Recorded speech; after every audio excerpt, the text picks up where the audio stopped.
Olá, boa noite. O TN já está no ar. Vamos aos destaques da edição de hoje. Droga que estimula o suicídio é apreendida em operação de combate ao tráfico na porta de escolas. 32 pessoas foram presas. Professor acusado de assediar estudantes em escola na Serra é convocado a depor na Assembleia Legislativa. Outro caso na mesma escola foi denunciado. E no quadro Valores, você vai saber um pouco mais sobre a história de produção da panela, que é símbolo da cultura popular do Espírito Santo.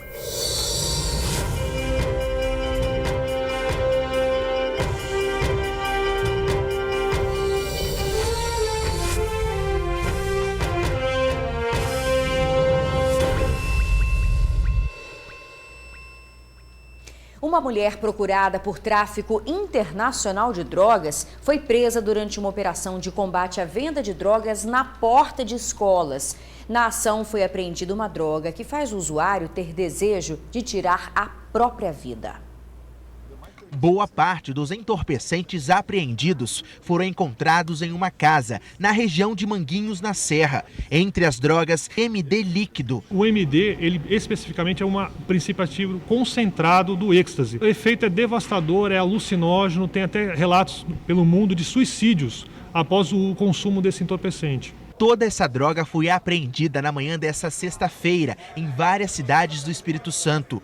32 pessoas foram detidas. Todas elas, segundo a Polícia Civil, seriam traficantes. Os criminosos vendiam entorpecentes na frente das escolas. Ao todo, 48 bairros foram alvos dessa operação em todo o Espírito Santo. De acordo com a investigação da Polícia Civil, os traficantes iam para a porta das escolas com o principal objetivo de atrair novos consumidores. Essa operação, denominada Operação Anjos da Lei, ela tem por finalidade a preservação das escolas no seu entorno.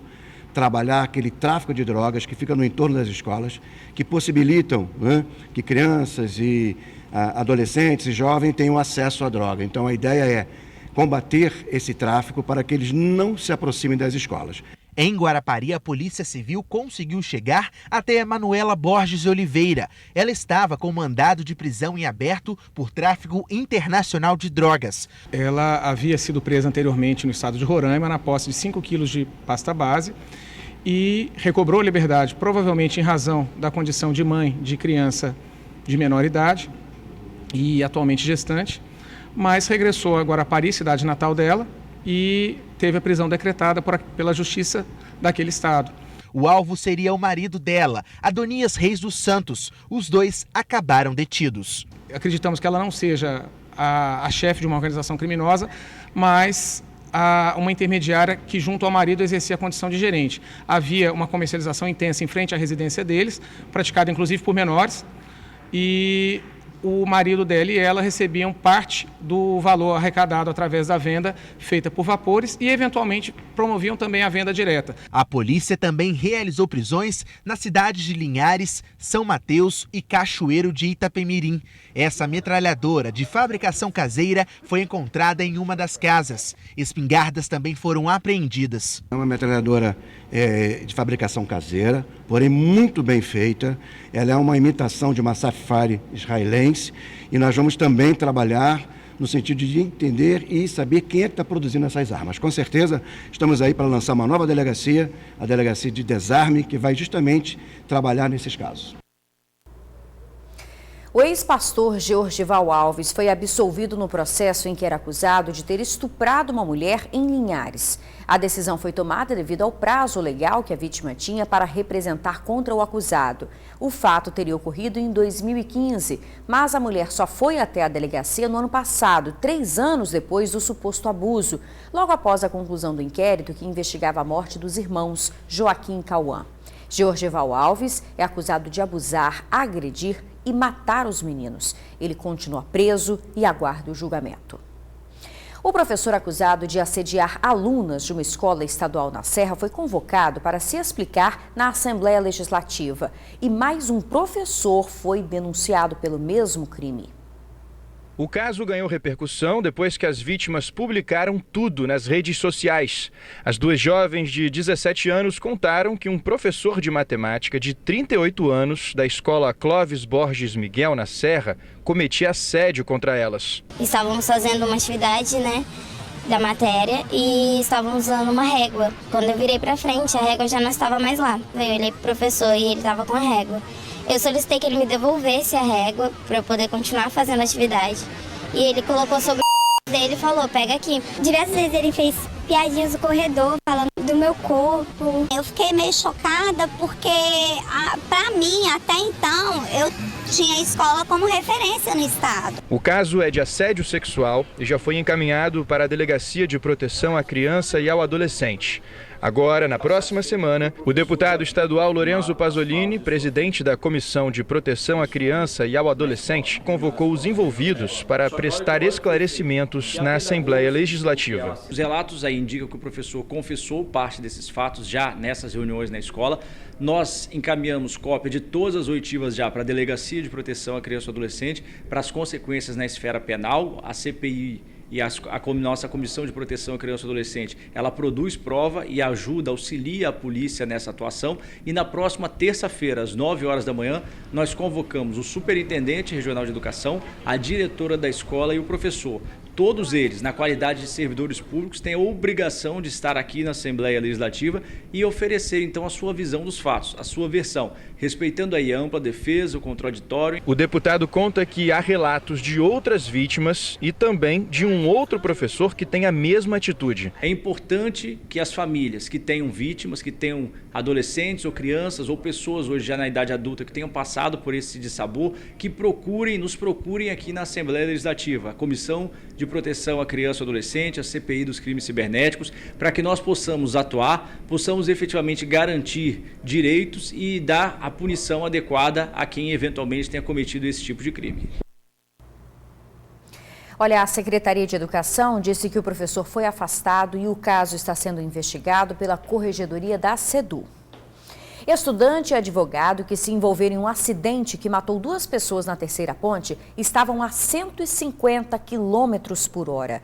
O caso aconteceu no mês passado. Bruniele Oliveira, de 17 anos, e Kelvin Gonçalves, de 23, seguiam de Vila Velha para Vitória em uma moto quando foram atingidos pelos veículos. O casal morreu na hora. De acordo com as investigações, os motoristas dos carros, o estudante de engenharia Osvaldo Venturini Neto e o advogado Ivomar Rodrigues Gomes Júnior praticavam um racha e teriam ingerido bebida alcoólica. A velocidade em que estavam é quase o dobro do máximo permitido na Terceira Ponte, que é de 80 km por hora. Osvaldo e Ivomar foram presos em flagrante e permanecem na cadeia aguardando o julgamento. Olha, a gente faz um rápido intervalo. Na volta, você vai ver que supermercados vão ser obrigados a ter um embalador por caixa na Serra. Agora, imagens ao vivo para você da Avenida Fernando Ferrari, em Goiabeiras. A gente volta rapidinho. 65 anos de prisão. Essa foi a condenação que os 2 amigos tiveram por matar uma família em Guarapari durante uma partida de jogo de RPG. Maiderson de Vargas Mendes e Ronald Ribeiro Rodrigues foram a júri popular 14 anos após o crime. A família foi assassinada dentro de casa na Praia do Morro. Todos foram encontrados com mãos amarradas e fitas adesivas na boca. Eles foram obrigados a ingerir remédios e depois foram assassinados com um tiro na cabeça. Na época, os acusados confessaram que o estudante Tiago Guedes foi morto junto com os pais porque perdeu a partida. Maiderson não foi ao julgamento e já é considerado foragido. Na Serra, estabelecimentos comerciais que tenham acima de 4 caixas têm que ter embaladores. A medida já está valendo e nós fomos às ruas conferir. O capixaba não gosta de fila. Na verdade, nenhum brasileiro gosta, né? E no supermercado, ter um embalador em cada caixa ajuda e muito a diminuir o tempo de espera na fila. Pensando nisso, a Câmara Municipal da Serra votou um projeto de lei que determina a obrigatoriedade de um embalador por caixa. A lei entrou em vigor no início deste mês e vale para estabelecimentos que tenham mais de 3 caixas em funcionamento. A partir do 4º caixa, isso já significa movimento, esse movimento maior, é natural que o supermercadista, que o empresário ofereça à sociedade, ao seu cliente, o melhor conforto, colocando ali o embalador à disposição desse cliente para melhorar e dar uma dinâmica melhor na compra. Os cidadãos da Serra aprovaram essa iniciativa. Eu acho muito bom e muito válido. Ter o embalador, né? Ter o embalador. Quando não tem, se já foi em algum supermercado que não tinha, o que acontece? É desagradável para a gente ter que estar sozinha, ter que embalar, então é bem... Quando tem o embalador é bem melhor. Bem melhor. Eu acho que é uma grande ajuda, né? É melhor, assim, o atendimento, né, para as pessoas, né? Principalmente que tem pessoas que não têm condições, né? É mais cômodo, é mais rápido, passa com mais agilidade. Apesar da opinião favorável dos consumidores, a Associação Capixaba dos Supermercados já se posicionou contra a nova lei aqui do município da Serra. A associação acredita que se tiver que colocar um embalador em cada caixa, isso deve encarecer o preço do produto, o que no final das contas vai refletir no bolso do consumidor. A Câmara dos Vereadores da Serra entende que a medida deve ser vista de forma positiva. Isto porque, além do benefício para o consumidor e cidadão, a lei ainda dá a oportunidade de um primeiro emprego para os jovens. Entre outros fatores que nos trouxeram a pensar nessa lei, também nos trouxe à mente que é uma oportunidade dos próprios empresários oferecer ao menor aprendiz, por exemplo, a oportunidade de iniciar no mercado de trabalho. A Associação Capixaba de Supermercados pretende recorrer à Justiça para tornar a lei inconstitucional. Vamos então aguardar para saber se de fato a lei vai começar a funcionar na Serra, né? O pastor que morreu no aeroporto de Vitória após desembarcar do avião teve problemas cardíacos. José Roberto Mateu Martim, de 56 anos, teve um edema agudo no pulmão em decorrência de problemas no coração. Essa foi a provável causa da morte, segundo o Departamento Médico Legal. O laudo oficial sai em até 10 dias. O pastor vinha do Rio de Janeiro. Ele começou a passar mal ainda no voo. Chegou a ser socorrido, mas não resistiu. A Companhia Aérea Azul informou que está prestando toda a assistência necessária aos familiares. E o governo assinou hoje a ordem de serviço para concluir as obras da rodovia Leste-Oeste.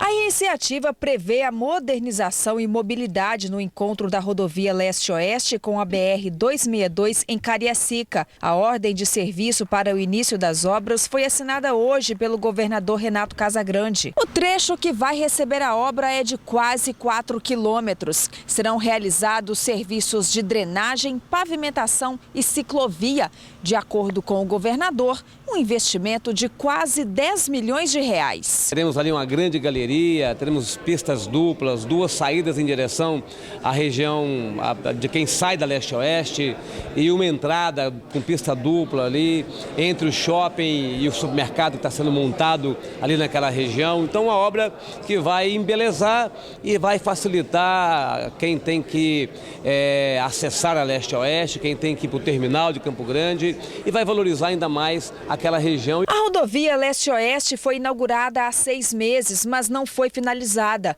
A expectativa é que, com o término das obras anunciadas hoje, além da iluminação, as obras que compõem os 9 quilômetros de extensão da nova pista sejam concluídos. Segundo o prefeito de Cariacica, a Leste-Oeste é um avanço para o município, inclusive para futuros investimentos comerciais na região. Um atrativo para a cidade, saindo um pouco do eixo comercial, mas a gente trabalha também com esse eixo da Leste-Oeste, com crescimento na área da saúde.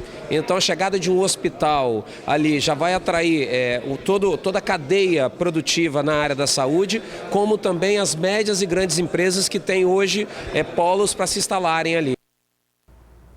E foram entregues hoje cedo novas viaturas para o transporte de detentos. O governador Renato Casagrande assinou a entrega das 30 novas viaturas destinadas ao transporte de internos da Secretaria de Estado da Justiça. Os veículos foram entregues durante a manhã desta sexta-feira no Tancredão, em Vitória.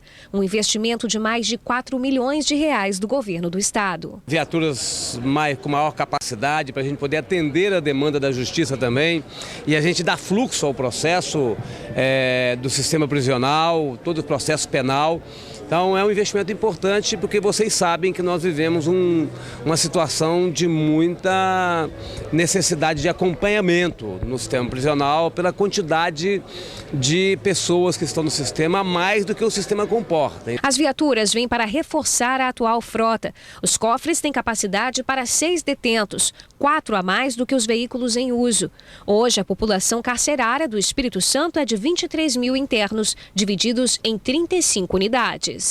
O ano passado foram adquiridas 108 unidades e agora conseguimos adquirir mais 30 unidades. A grande diferença dessas viaturas para a do ano passado é que a do ano passado é o mesmo tipo de viatura, mas o cofre só permitia o transporte de 2 pessoas. Agora, com essa nova viatura, a gente pode transportar até 6 pessoas. É lógico que depende do tamanho, né? Tem pessoas que são menores, outras maiores, mas com certeza a gente vai conseguir duplicar pelo menos a capacidade de transporte de preso numa única audiência. E a seguir você vai conhecer um pouco mais sobre a história da produção da panela mais tradicional do Espírito Santo. Agora imagens ao vivo para você do trânsito na Reta da Penha. A gente já volta.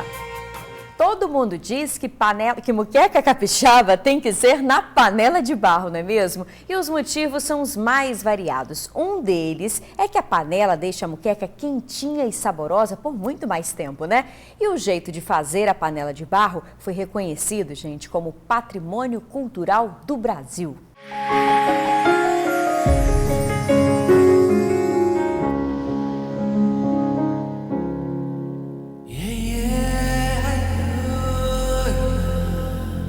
Com força nos braços e delicadeza nos dedos.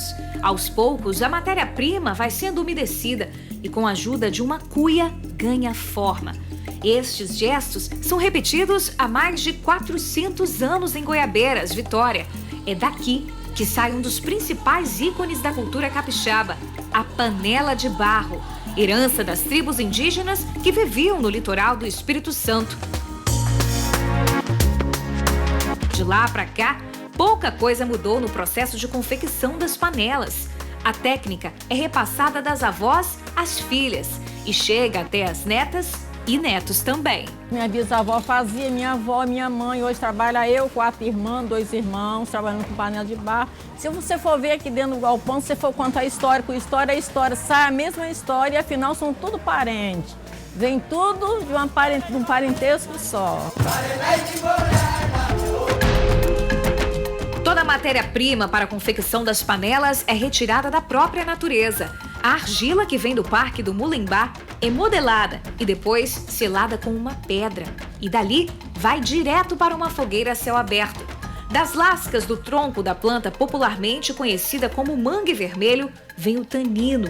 É ele quem dá cor e resistência às panelas. Tradição antiga que ainda desperta interesse.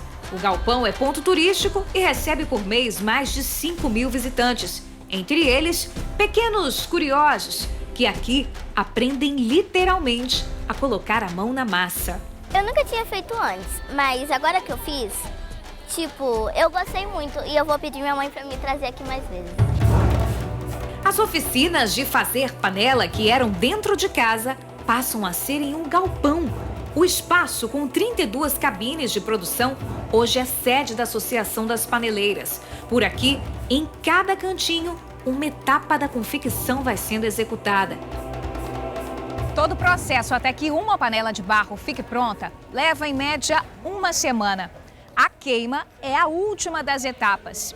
Daqui da fogueira, a panela de barro vai direto para sua mesa. E não precisa nem dizer o que fica muito bem dentro dela. Moqueca capixaba. Com vista para a Ilha das Caieiras, fica melhor ainda. Peixe tradicional tem que ser feito na panela de barro, porque moqueca é só capixaba, o resto é peixada. A panela é herança, tradição, deixa sabor por onde passa. Do barro à mesa, ela faz história. A herança de família é profissão. Hoje o ofício é sustento de mais de 100 famílias, de diferentes tamanhos e valores. Do Espírito Santo, elas já ganharam o mundo. O saber envolvido na arte de fazer panelas virou o primeiro bem cultural registrado como patrimônio imaterial. E de Goiabeiras, as panelas de barro vão longe. E a receita para o sucesso centenário: força no braço, delicadeza e amor pelo que está se fazendo.